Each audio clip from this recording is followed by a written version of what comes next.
one of the biggest beef in political scenes that nobody wants to speak about, a beef between none other than BABU OWINO and Super PS Raymond Omollo. Ladies and gentlemen, today around 4 p.m. my brother-in-law, Geoffrey Ajiki, called me and told me that he was arrested by 6 DCI officers. And he told me that he was being brought here at Nairobi area police headquarters. I am here at the moment. We've not found him. My brother-in-law, and right now his phone is off. My brother-in-law did inform me yesterday when we met that one Raymond Omollo has been intimidating him, said that he would finish him, he would finish all his businesses. And today, he has sent goons in the name of police officers to arrest him. If there's any charge against my brother-in-law, present him before a competent court of law tomorrow. We will be there. The rally that is being organized in Kakamega, we will be there. And you cannot stop this rally. This rally is bigger than you. You are just a mere PS in the interior section. There's nothing you can do. We've dealt with bigger people. Kama boss wako ndiye hatuwezi, wewe utatuweza aje?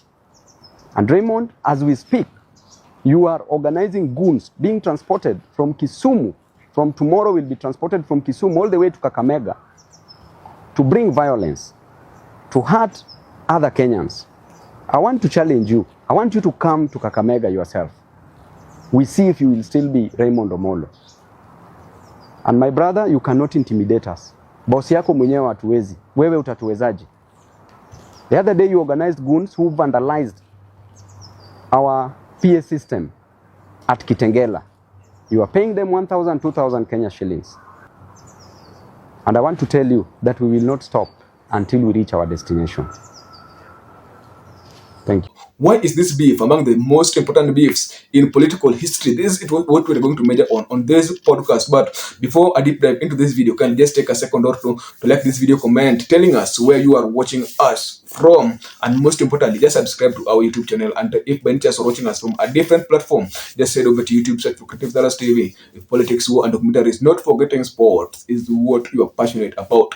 Ladies and gentlemen, why is this beef among the most important beefs? You see, politics, nothing always happen out of a mere coincidence, and politics is always about emotions. And in politics, everything that is always happen there is always well planned, well orchestrated, well scripted to achieve certain political objective. But I've seen several to achieve certain political objective. Ladies and gentlemen, you see, BABU OWINO is this interesting character, more so in Luo politics after the death of none other than Raila Amolo Odinga. His charisma has always encouraged a lot of Luo people to love him automatically, even if none other than Raila Amolo Odinga alikuwa alive. And we have this character, Raymond Omollo, who is being financed with none other than President William Samoei Ruto. He has been doing a lot of things in Nyanza, and he also believes that he has that capacity of becoming the next Luo kingpin, succeeding none other than Raila Amolo Odinga as battle between two horses. Moja kuna pesa and is being financed with the president. Na mwingine is just a young tall man from Nyalenda who just made his way to University of Nairobi, then automatically through support of none other than Raila Amolo Odinga and Muhammad Gaddafi ended up becoming the MP of Embakasi East. Ladies and gentlemen, so how did this beef start? You see, after Raila Amolo Odinga likufa, BABU OWINO was being seen because BABU OWINO was being seen as the person who could succeed none other than Raila Amolo Odinga. But after the death of Raila Amolo Odinga, BABU OWINO, Luos wamekuwa kimpiga wakimuita Patel, or they associated him with becoming an Indian.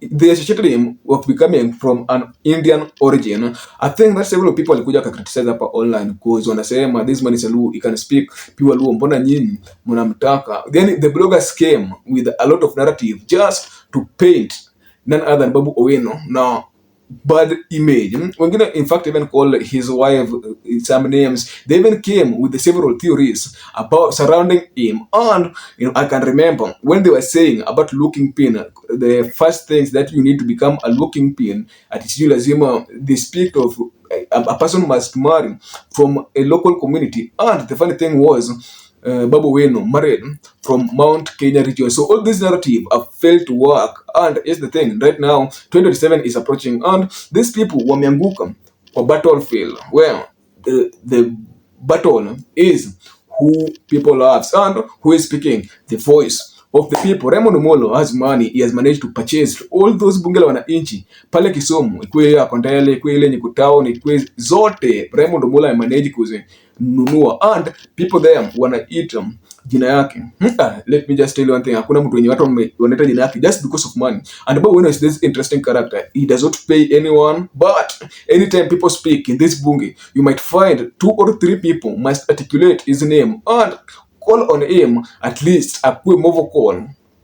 Sindio? So the funny thing is, Babu Owino has always been silent over these years, and anasemaga that he cannot respond to none other than Raymond Omollo. But jana Raymond Omollo alimfikisha kwa after sending goons to abduct his brother-in-law. So Raymond Omollo, why should you just do that? You see, politics is always about interest, and maybe you guys are muspatani so easy. You just have some ideological difference that you are trying to play, and you know, politics is always among blood politics. So I don't know why Raymond Omollo alifanya hivyo, but me basically as a person who understands and know Raymond Omollo, I don't see any reason of him kufanya hivyo. But you know, politics is always about interest, and anafanya hivyo just to blackmail none other than Babu Owino. Itwa yake yenye anaenda kukua nayo Kakamega, because this man is pulling crowds that ukweli hakuna mtu anafanya saizi Nyanza. You really saw when Wanga was in Ahero on Tuesday, siku ya soko, alipigiwa kelele akaambiwa those people wanted none other than Babu Owino, and that shame ilimuumiza. So those are things zenye tufai kunyamaza tu atuongelee mosom kama inatuguza to that extent. And Raymond Omollo is this character who is also very much interesting in this case. Raymond Omollo, yani from nowhere saizi anaongelewa, but according to his social media, yani is just a leader who is being spoke about hapo Nyanza na those political bloggers who are being paid with him to speak about him. But Omollo, let's wait more things to unfold, because anasema ati ni yeye ndio he has that aura, he has that power to take local community to the next level. But the funny thing is, Raymond Omollo hata watu wa Mombasa, I'm very sure that in fact even in Nairobi few people knows him. Nakuru hakuna mtu anamjua, considering the fact that Babu Owino is a national figure. Several people know Babu Owino in this country, and take that one to the bank. Raymond Omollo says it. I'm very sure that for you to popularize yourself, you even Okechsal is famous kukushinda. You know kweli Okechsal is more famous than you, because Okechsal is this, and he's a national populist and anatembea kila mahali, even though he's paying people to attend all those rallies, but people know him. Let me know your own thoughts on the comment section. Kwa EBF wewe utachukua akina nani, because tuko na ile ya toxic na ya Babu Owino na Raymond